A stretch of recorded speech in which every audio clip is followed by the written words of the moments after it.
Hey guys, it's Kevin again. This is my review for Bloodline Season 1, Episode 3, and this episode was amazing, and there were a lot of things I loved about this episode.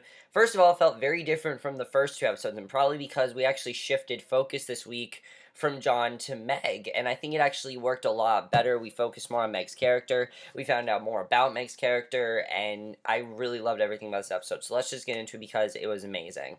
So, as usual, I'm pretty sure this is how the episodes are going to start out from now on. We hear a voiceover from John in the present, and this time we see Meg. She arrives back home in soaking wet clothes, and she pours herself a shot, and John talks about how his sister is a good person and she takes care of people and she wanted everyone to be happy. But when their brother came home, that was impossible. And he adds that she was forced to take a side. And Linda and basically Meg's phone rings, and we see that she's getting a call from Danny's phone. So we go back to the present. We cut back to the hospital where Robert still lies completely unresponsive and uncommunicative. And Meg is talking to him, but he still says nothing. And you can see that he still is in pretty critical condition. So Meg's reading over her father's will at home that night, which is basically the plot of the episode, has to do with her father's will. And we see Marco is still there, and he basically brings up the fact that they're still not married, but doesn't really push the subject because Meg doesn't really seem interested in his question. And Meg said someone's a text after she leaves, and that says, "I want to see you." And it's like, well, who's she talking to? We find out who later. I'll get to that. So, meanwhile, John is awake. He's reviewing a kick of the case of the burned girl's body, and he tells Diana about the case, sharing his belief that her death probably wasn't an accident. There's no way her death was an accident, and the discussion ends up waking up Danny, and he and John have a drink, and John asks Danny to stay for good, and I like that John told him this, but I like what John says. He adds that if Danny stays, he can't be with Eric anymore. Because Eric is what's causing him to make all these bad decisions, and it's what's causing the family to be against him, and that's really the biggest problem here. You know, Danny's not the problem, Eric's the problem. And he'd have to hold up the family name, and I like that John said that to him, because it's true. Danny's not really the problem here, it's all Eric that's the problem. So I thought that was a really great scene. So then we see who Meg called. She called this other guy, Alec, and we can see that she's actually cheating on, she's cheating on Marco, which I thought was really interesting when we found this out. She asked him what they're doing, and basically she talks to him about her father, and she reveals that Robert was her first ever test client when she got out of law school, and Meg did all of his estate planning, but apparently didn't do exactly what he asked. So I was very interested in seeing how this was going to go overall, but then we see that John tells Kevin and Meg that he asked Danny to stay, and Kevin is predictably unhappy about it, though he says he doesn't really care, which Meg doesn't understand because, of course, they got into a whole fight about it the last episode, so he doesn't really understand why Kevin's, not really showing much emotion or reaction to it. And Meg's more annoyed that John didn't ask them first. That's really what she's annoyed by. And she's not sure if she wants Danny around either. You know, she doesn't know if it's the best thing to do. But John and Kevin want to have a conversation about what to do if Robert dies. But Meg reacts poorly when they question her about the will. And for whatever reason, she doesn't really want to talk about it. So I thought that was a really interesting scene when we saw that. So then Danny goes to Eric's house to get his share of the cash that made from the gasoline. He tells Eric straight out that he's out. He's done working with Eric. And I like that he actually took John's advice. I didn't think he was going to do that, but yeah, he takes John's advice and he tells him straight out, "I'm done working with you. I don't want to work with you anymore." And I thought that was really interesting when we saw that because I never actually thought that Danny would say that to Eric. I thought that he would just, not listen to John, but no, he actually listened to John and he left Eric, and I thought that was really well done, and I love that. So he runs into Chelsea, and honestly, after this episode, I really want Danny and Chelsea together. They're so cute together, and they're so funny as well. Basically, she tells him that John stopped by to ask him about him, and she says she's sorry for what happened to his dad and tells him if he leaves town to not leave without saying goodbye. So he goes to a post office where he appears to be mailing his new money somewhere, and I think that was a really interesting scene. We saw that because we don't know who he's mailing it to, and I just thought overall it was really interesting. So, in a meeting at work, Meg discusses how difficult it will be for some clients to construct a new resort, and one of those clients is revealed to be Alec, who shows up late. So this is how she knows Alec, because he works with her, and I thought this was really interesting. So back at the hospital, Danny encourages Sally to take a break from the hospital and go home, and he promises he will cook her dinner. And I thought that was interesting. We saw that. I mean, we kind of see a different side of Danny in this episode. Danny is not as creepy in this episode. He's a lot more caring. And now that we know that Danny's sort of like the more innocent one, they start to show him in a more innocent way, which I like seeing. So after the meeting, Alec asks to talk to Meg for a second. He wants to know what's going on with Robert. She says he's stable and she was going to go visit him now. He asks if she wants to take a break. If she wants, he can fly Meg down to New York to stay with him since he's leaving town tomorrow. He doesn't seem to know about Marco. It seems like she hasn't even told him about Marco, and she makes it seem like she doesn't really care. She doesn't even really talk about Marco. So she asks him what he's doing that night, and basically they plan on going on a date. So Danny cooks a big dinner for the whole family, and I was surprised that Danny actually cooked a big dinner and it didn't go badly or anything. And while they're at the table, John asks Sally how she plans to run the hotel while Robert is in the hospital, and Danny announces that he will stay in town, living in the guest room and taking over his father's duties. And when he said that, I'm like, there's no way you can actually trust him to do that. And Kevin is very upset. You can see that Kevin is very upset about this. He doesn't think that, Danny's the right person to do this. And Kevin asks Meg to get a drink with him after dinner and saying he really needs to drink. Really needs a drink and to talk. And then Meg calls Alec to cancel their plans. She has to meet Kevin for a drink. Danny sort of overhears their conversation, and he asks if she can take Sally to the hospital, and he can't because of the charter. And he says she can do it. She drops all of her documents, and Danny helps her pick them up, and she drives away and says to tell their mom she will be there in the morning. However, as she drives away, he also spots a hotel room key fall out of Meg's things. So what this means, I don't know, but I find that to be very interesting. I don't really know where they're going with that, but that's really interesting. So the episode cuts back to the rain scene, and John says that Meg wanted to help Danny and change things. And Meg picks up her phone just before it stops ringing. She looks out the window at her car before slowly creeping outside. And I love the way they do these scenes because they're very mysterious. We don't know what's going on here. We start to get more information in this episode, but we still don't know fully what's going on. So in the rain, Meg stares at the trunk of her car. John says even though she wanted to, she couldn't because no one can change the past, which is true. You can't really change the past. Even though you want to, you can't change it. And I like that John said that because it's true. So we go back to the bar, and Kevin tells Meg, and I really like this as well. We get more focus on Kevin and Meg.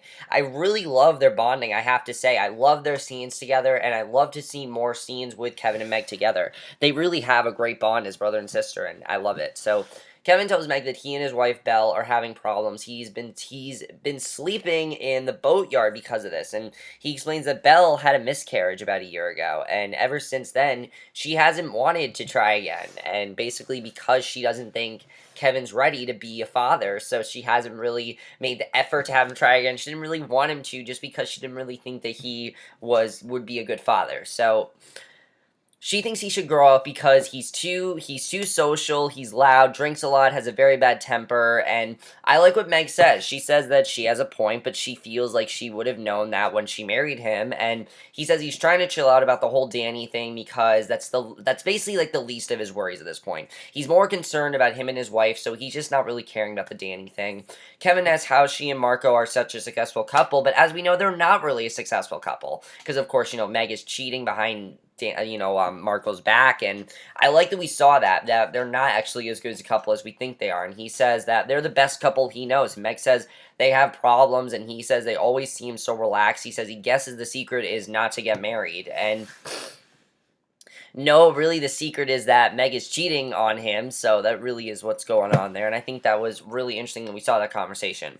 So Sally meets with Danny the next day to make sure he's prepared to do Robert's work, and he's basically going to guide a snorkeling trip, and she tells him to make sure he doesn't smoke in front of the guests, and I was just prepared for Danny to completely screw this up. I really was.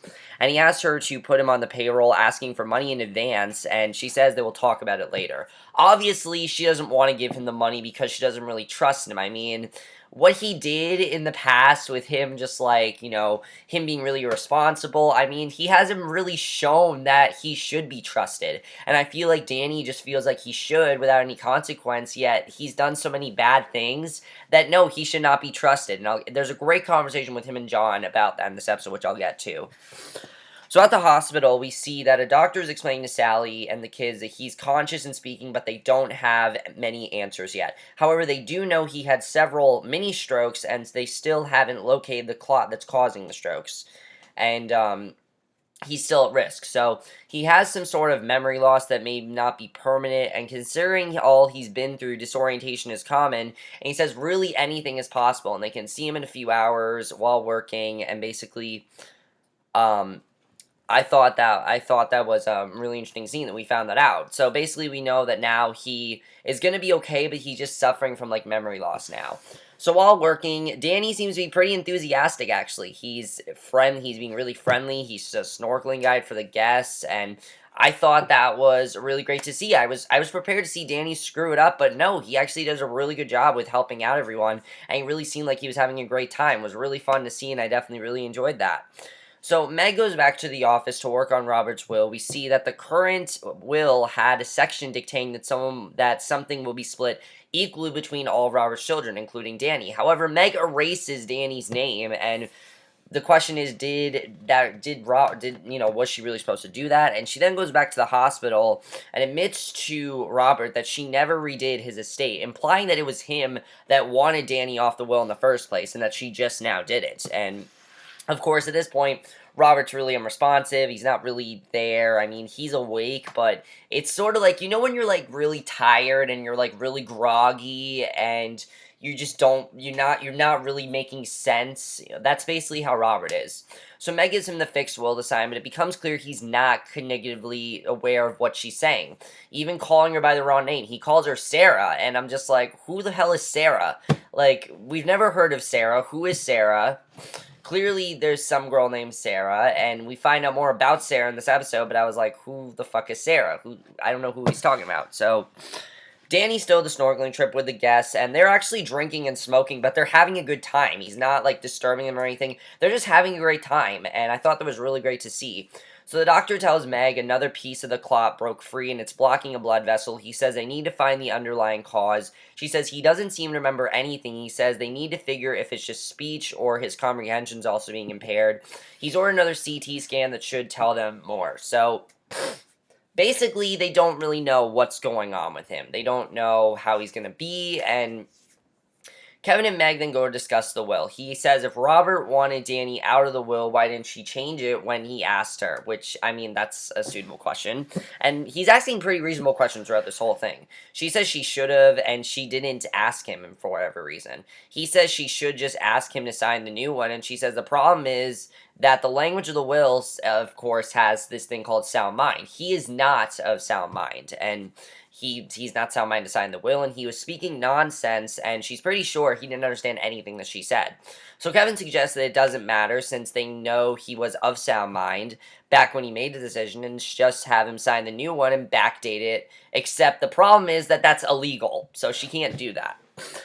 So he asks what Danny is being cut out of, and she says the business, the inn, and a lot of money. And she says he deserves it. He's their brother, and he's home now. But I like what Kevin says. Like, he doesn't think it'll last, and says he'll be surprised if he's still here in a week. And honestly, Danny really doesn't deserve it. I mean, he's left so many times. He's bailed on the family so much. I kind of agree with Kevin. Like, you can't really trust him. How can you trust him after all those times he just left? After all those times he just packed up and left and said, the hell with you. Like, how can you trust him for that? You really can't. And I like that Kevin said that to Meg because, no, you really can't trust Danny. Even though they want to trust Danny, they can't really trust Danny. So John goes to the storage unit with Ben, where they find an old photo of John and the boys when they were young on a boat called Angelfish. And I thought that was kind of interesting when we found that out. So Meg confronts Danny, reminding him of how important it is for him to stay and asking if he truly is invested in staying because he hasn't really shown that he's invested in staying.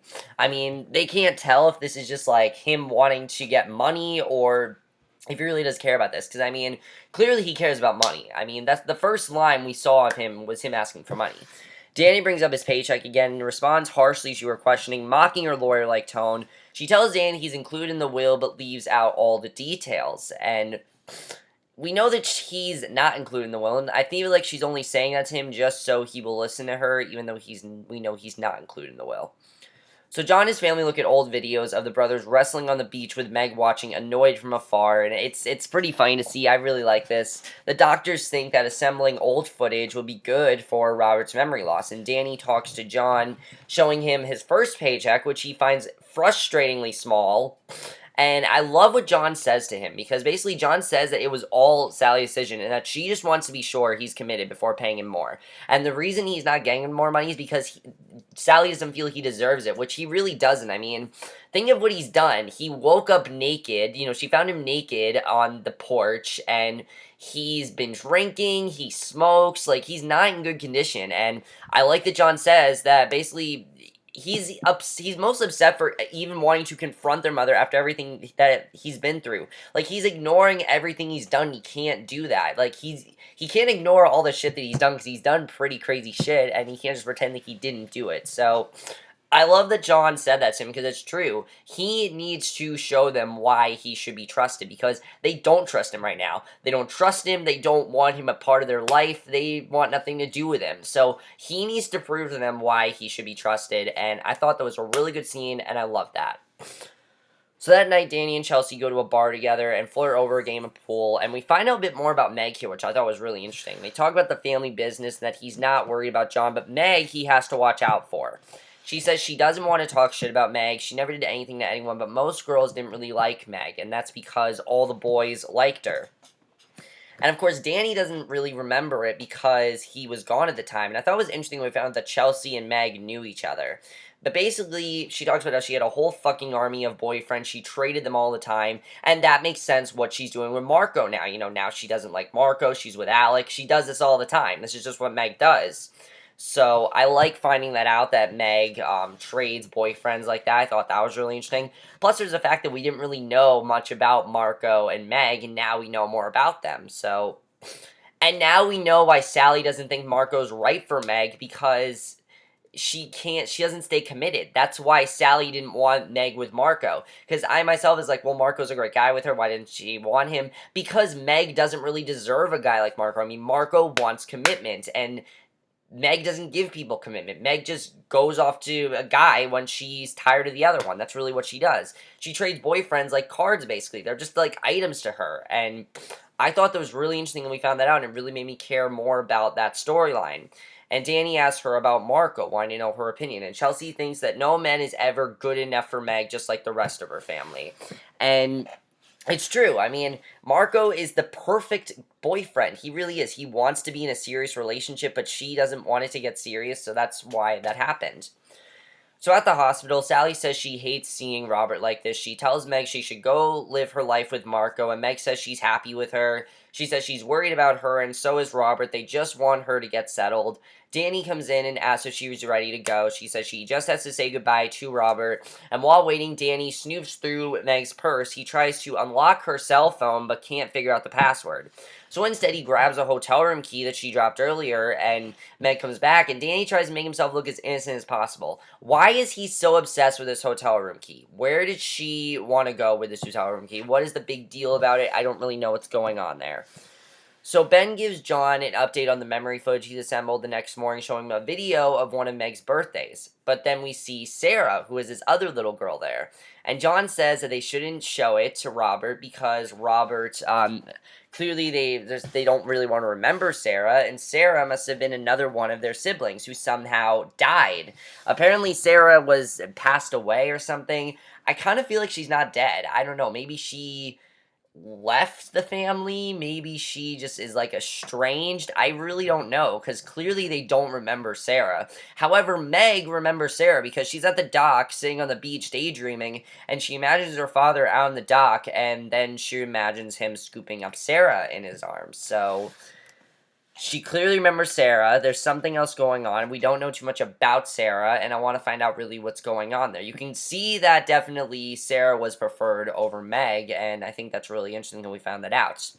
So Meg then talks to Marco about the will, and he tells her to make a decision and stop torturing herself. She said it would have been any other client. She would have just done what was asked, and he says this is not a client, this is her father, which, yeah, that's true. This is not a client. and he put her in an impossible situation. She changes to the subject to talking about them. What he said the other night, he says he's sorry for bringing it up, and he says maybe they should just stop. He thinks that the very fact that they're not married after 5 years of dating must be a sign that they shouldn't be together anymore. And it's true. I mean, he doesn't know about Alec and everything, and honestly, it just makes us feel really bad for Marco. He says there must be a reason, asks if there is a reason. She says there's not, and she says she doesn't want to stop being part of, she doesn't want to stop because he's part of her family, which I'm going to call that bullshit right there, okay? That is total bullshit. I mean, she is cheating on him with Alec, and she doesn't give two shits about Marco, okay? While she might care about him, she doesn't really care about him. She might think she does, but she really doesn't. So the conversation is interrupted by Danny, who has to have a private conversation with Meg, and he reveals that he knows that she is cheating, and he basically blackmails her with all the information, and since she has access to the will, Danny tells Meg that he will never please their father, even if she gets married, because she is not her, meaning Sarah. So clearly Sarah was preferred over Meg. But we know nothing about Sarah. I want to find out more about Sarah. I want to find out more about her character. Honestly, I want a Sarah-centric episode. I do. I want an episode where we find out what happened to Sarah, and I'd love to see that. So I'm interested in seeing what happened to Sarah, who she was overall, and why she was more preferred than Meg. I mean, clearly Meg is kind of a slut, but I don't know.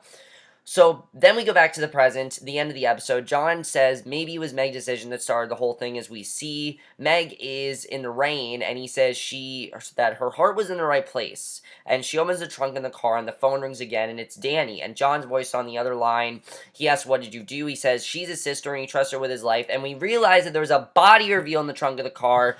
So clearly Meg either killed someone or they killed someone. And again, we still don't know where time period this is in. If this is like months later, years later, we don't really know where this is. So I like that it's very mysterious like that, and I think it's just really interesting overall. So overall, guys, absolutely loved this episode. This episode was amazing. I loved the development we got with Meg's character, and not only Meg's character, but Danny's character. We found out more about the Rayburn family in general. I mean, we know a lot more about this family now. We know that they had this sister named Sarah, who we don't know much about, but I want to find out definitely more about her. Like, who is Sarah? What are they hiding about her? Why don't any of them remember her? Why is Meg the only one that why is Meg and Danny the only one that remembers her? Why does John not remember her? Did she just disappear? Is there something else going on with her? I want to know more about Sarah. We don't know nothing about her, so we need to find out what's going on there. Is Meg responsible for killing Danny? Is that body in the back of the truck Danny? I don't know. They didn't show who it was. They just showed there's a body in the trunk. So I definitely feel like there's something else going on there. What it is, I don't know yet, but we'll see. It seems like Robert's going to be okay. I'm really worried about Robert, though, because, of course, you know, he is unresponsive, and he's starting to lose his memory and things like that, so maybe he'll end up getting, I kind of feel like he's going to end up getting Alzheimer's, but we don't know. We'll see what happens there overall. I really don't know what's going to happen there. Will John listen to Danny's advice? I mean, will Danny listen to John's advice? Because John gave him the best advice he could. Just prove yourself, and then you can be upset about the will, because he hasn't proven himself yet. He needs to prove that he can be trusted, because they need to see that he can be trusted. They don't trust him right now. They're not gonna trust him, and he needs to show that he can be trusted. He just needs to show it, and I'm interested in seeing what's going to happen there. Is Marco going to find out about Alec? I feel like Danny is going to somehow tell Marco. I mean, clearly he blackmailed Meg into getting him into the will. So, I mean, Danny wants money, obviously. So we'll see what happens there. Danny and Chelsea, I love those two together. I really want them to get together. Is Danny? I don't think he is. I'm not saying that I don't think he's done with Eric. I think that Eric is going to somehow convince him to keep working with him, even though John said that the best thing is to stay away from Eric. I feel like Danny's not really going to listen to them. After the whole thing he said with, with him wanting to talk to their mother about money and things like that, I don't really think that Danny is listening to them. I think he's listening to what he wants to listen to, but we'll see what happens there. Maybe I kind of feel like Danny's just trying to get on their good side. That's really what I think is going on, is that he's just trying to get on their good side, and I really don't know what's going to happen. Kevin and Belle, I really love the conversation that Kevin and Meg had. Are they going to be okay? I'm worried about Kevin and Belle. That's the other thing I like. Said this episode made us care more about Kevin's character. Show that he's not just some loose cannon. He has temper problems. He's going through some things with his wife, and I love seeing that. I thought that was really well done. And I definitely really that's one of my favorite parts of the episode. Is Alec going to find out about Marco? I don't really know. I mean, Meg clearly didn't mention Marco at all to Alex. She never once said, "Oh, have a boyfriend and I can't be with you." No, she clearly just pretends like she doesn't have another boyfriend when she's with Alec, and when she's with Marco, she pretends like she's not cheating on him. It's pretty clear that she does that. So I like finding out that she's definitely more of, I don't want to say a slut, but she kind of is a slut, so we'll see what happens there. I want to have a conversation between Chelsea and Meg, because they know each other, and we don't know too much about Chelsea's past, so I want to find out more about that. What do you think happened with Sarah, really? I want to find out. I don't think Sarah's dead. There's no way that Sarah's dead. I don't think she's dead. I really don't. They didn't mention how she died. We don't hear about any funeral or anything. I don't really think Sarah's dead. I think that she might have disappeared, or maybe she left the family. I really don't know. Because clearly Meg and Danny remember her, but John doesn't. So I don't really know what's fully going on there. We don't know anything. We don't know if Kevin remembers her or not, because Kevin never brought up Sarah. So I don't really know what's going on there. We'll have to see, but I really don't know. But overall, guys, by far the best episode of the season, and this episode officially made me realize that I love this show. I really do. I love the story of the Rayburns. I love finding out more about their family. I love that this episode focused more on Meg, because honestly, Meg was the one character we didn't know too much about. So I love that we found out more about Meg in this episode, and I really hope that they continue to do this. The next centric episode we need is either a Kevin-centric episode or Sarah, because I want to know more about Sarah. I don't just want them to bring up Sarah and then just forget about her. No, I need to know more about Sarah's character. I want to know more what's going on there, and I really want answers. But what do you guys think is going on? Who is that body in the trunk? Is that body Danny's? I don't really know. That's my review. Hope you guys enjoy it. I'll see you guys in my next video, which will be for a movie review. So I'll see you guys for that. Okay, bye.